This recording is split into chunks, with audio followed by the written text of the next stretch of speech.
नमस्कार मैत्रिणींनो, आज आपण बनवूया फ्लावरची भाजी. ती सुकी बनवायची आहे आणि झटपट होणारी आहे. अचानक माझ्याकडे पाहुणे आल्यामुळे मला काही करावं सुचेना, त्याच्यामुळे मी फ्लावरची भाजी करायचं ठरवलं. आता ही फ्लावरची भाजी मी आधी स्वच्छ कापून स्वच्छ असे बारीक बारीक तुकडे करून घेतलेत. तिला स्वच्छ धुतली आणि हळद आणि मिठाच्या पाण्यातून तिला चांगली वाफवून घेतलेली आहे. आता यासाठी लागणारं साहित्य चला बघूया आपण. हे 2 मध्यम आकाराचे कांदे घेतलेत, अर्धा टोमॅटो, 1 टेबलस्पून राई, 1 टेबलस्पून जिरे. तेल चांगलं गरम झालं की आधी राईची फोडणी द्यायची. राई अशी तडतडली की मग जिरे घालायचं. जिरं मस्त फुललं की आपण त्याच्यात कांदा घालूया. आता आपण फोडणीला कांदा घातला आहे, तर कांदा आपण असा परतून घेऊ. कांद्याला चांगला गुलाबी रंग येऊपर्यंत.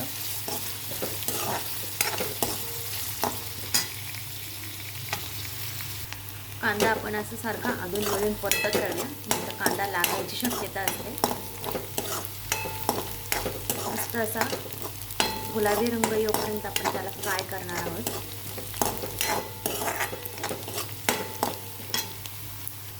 कांद्याला असा थोडा गोल्डन रंग आला की आपण त्याच्यात आलं लसूणची पेस्ट घालूया. तिला चांगली परतून घेऊ आपण, म्हणजे त्याचा कच्चापणा निघून जाईल.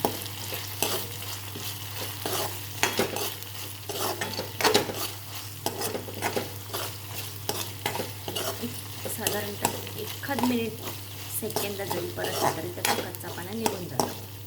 आता आपण याच्यात घालूया टोमॅटो ॲड करूया.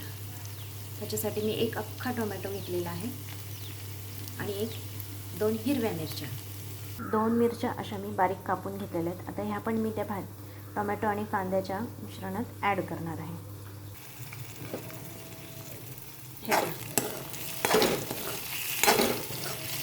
आता टोमॅटो आणि कांदा चांगला एकजीव होईपर्यंत आपण त्याला मस्तपैकी असं परतून घेऊ.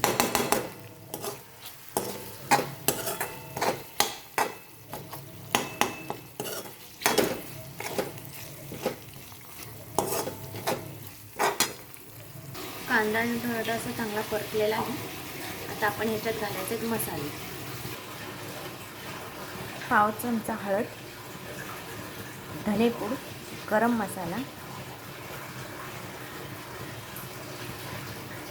सांबार मसाला, ही घरातली मिरची पावडर नाही, आपण त्याला घरगुती मसाला म्हणू शकतो, आणि ही बेडगी मिरचीची पावडर तुम्ही तुमच्या अंदाजानुसार टाकू शकता.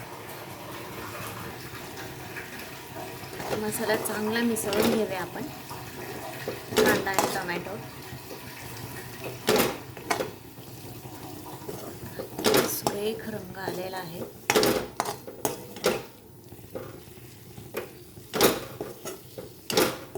अगदी झटपट होणारी भाजी आहे ही. जास्त वेळ सुद्धा लागत नाही. आता याच्यात आपण घालूया फ्लावर ॲड करूया.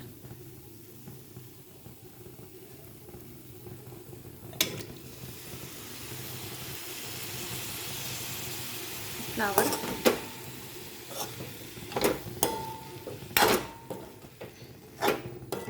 चांगला मिक्स करून घेऊ आपण.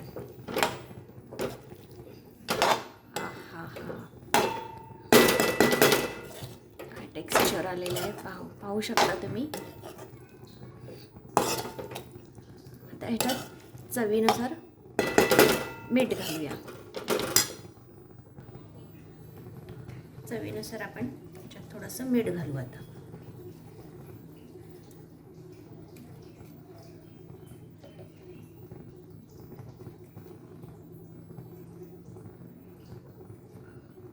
आणि चांगलं ह्याला पुन्हा परतायचं.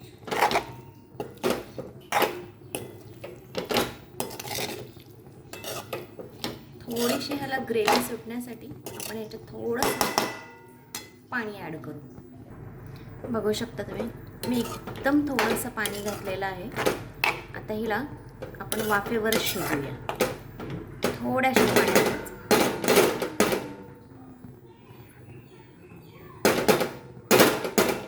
आपण याला शिजवून घेऊया. हे पहा मैत्रिणींनो, मी आता याच्यात कोथिंबीर आणि थोडीशी कसुरी मेथी ॲड केलेली आहे, टाकलेली आहे. यामुळे भाजीला चव अप्रतिम येते. आता याचं पाणी आटलं की आपली भाजी तयार. मला थोडी अशी रसरशीतच लागते. तुम्हाला जशी लागत असेल तुम्ही तिला सुकवू शकता किंवा अशीही खाऊ शकता, ते तुमच्यावर आहे. माझा व्हिडिओ आवडला असल्यास नक्कीच लाईक अँड शेअर करा. कमेंट करायला मात्र विसरू नका.